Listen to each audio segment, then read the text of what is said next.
Hello, you're watching Shalom World News. I'm Dana Villa from Chicago, Illinois. Here are the latest headlines from around the world. The office of the Prime Minister Benjamin Netanyahu announced Israel's government voted on Wednesday to support a deal that calls for Palestinian Hamas militants to release 50 women and children who are being held hostage in Gaza in exchange for a 4-day ceasefire.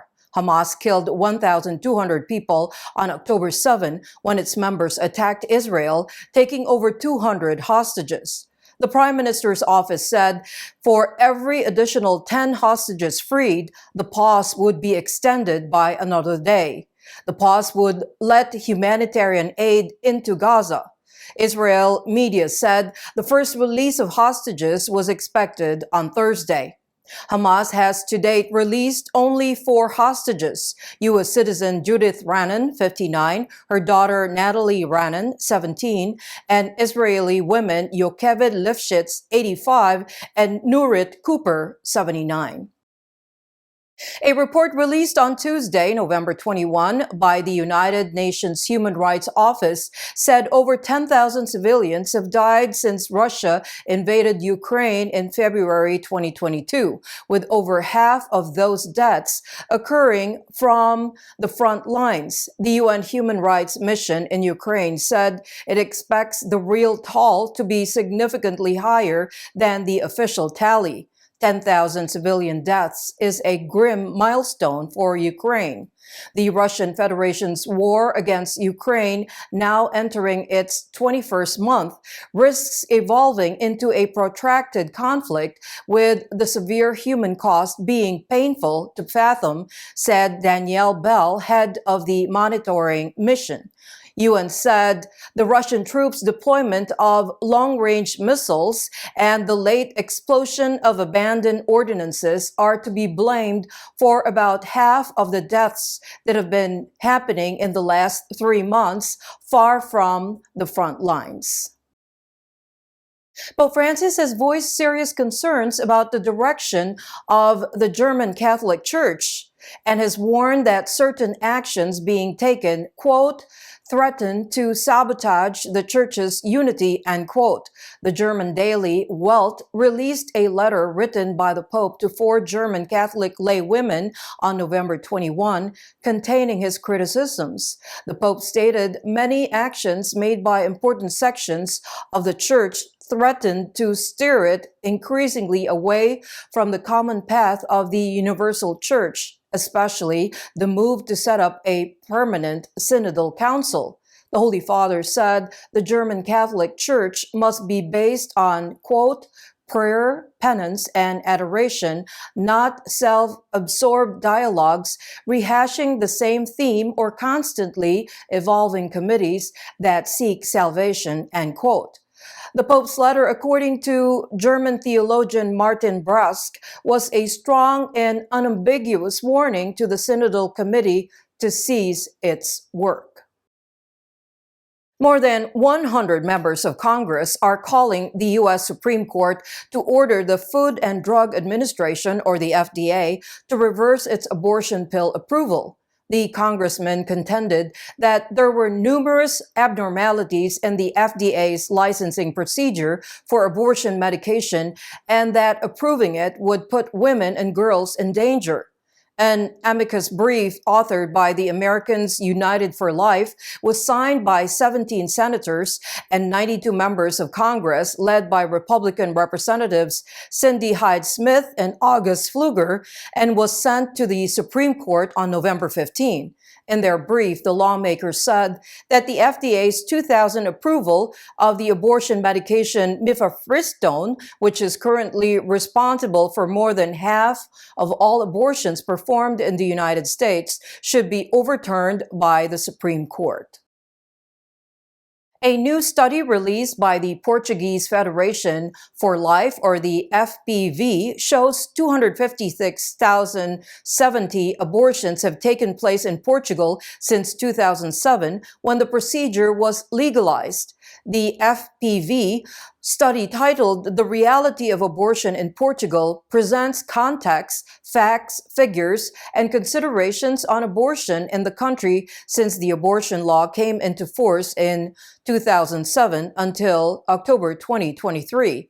The research states that in 2022, Portugal had 197 legal abortions per 1,000 births, warning that 1 out of every 5 pregnancies in the country results in an abortion. The pro-life group has called for programs that would support and assist expectant mothers. The numbers of local American congregations disaffiliating themselves from the United Methodist Church, or the UMC, over a heated debate on doctrine regarding homosexuality has crossed the 7,000 mark.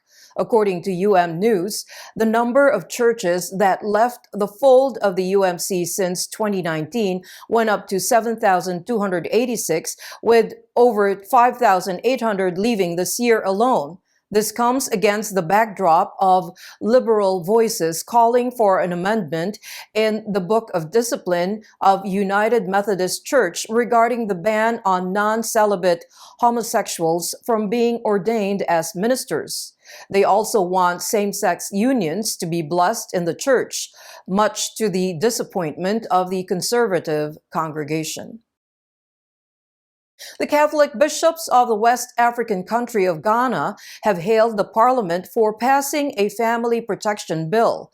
The Committee on Constitutional, Legal, and Parliamentary Affairs approved and adopted the Promotion of Proper Human Sexual Rights and Ghanaian Family Values Bill 2021, which aims to make it illegal to promote and engage in so-called lesbian, gay, bisexual, transgender, and questioning behavior. Following a plenary assembly, the bishops extended their gratitude to the Speaker for ensuring the successful passing of the bill. Catholic Distance University, which offers online theology degrees, is changing its name to Catholic International University in January. It plans to offer more degree options and expand into Latin America and Italy. The university will offer more programs in Spanish and its first program in Italian in its effort to grow in both Latin America and Italy. It will also offer degrees related to artificial intelligence, education, and economics over the next 5 years. The university, based in Charleston, West Virginia, was initially established by the Diocese of Arlington in 1983 when the state was included in its jurisdiction.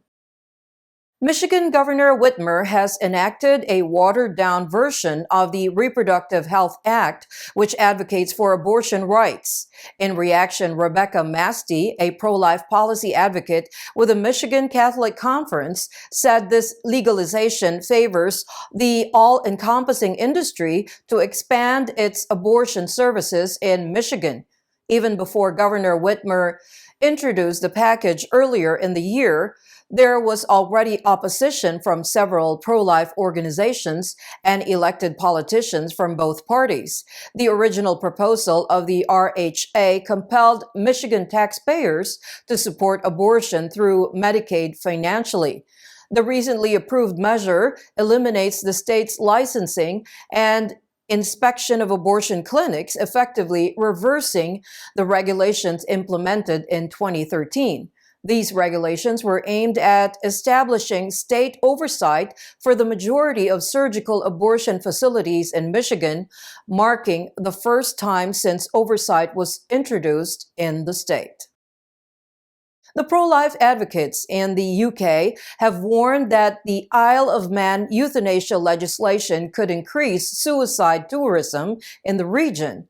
The House of Keys, an elected body representing islanders on the Isle of Man, recently voted an advance euthanasia bill. Alfred Cannon, the head of the Isle of Man government, expressed his opposition to the legislation, stating concerns about the potential to play God with other people's lives. If the legislation is approved, euthanasia in the Isle of Man will be permitted for individuals who have been residents for at least a year and are expected to die within 6 months. Greater Rex, head of research at the Christian Institute, a UK-based charity, stressed the need to defend human life, looking beyond individual dignity or autonomy to the reality of God's creation and his value on human life. The Italian version of a book by Pope Francis was released on Tuesday titled Il mio Presepe, or Christmas at the Nativity. The book contains a previously unpublished introduction by the Holy Father and a series of texts, reflections, speeches, and homilies that the Pope has dedicated to the nativity scene and its main characters. On November 1, the English translation of the text was published after its initial publication in French and Portuguese. Its appearance marks the 800th anniversary of the introduction of the Christmas crèche by St. Francis of Assisi. And those are your latest headlines. Do join us tomorrow. In the meantime, you can visit swnews.org for more updates. Shalom.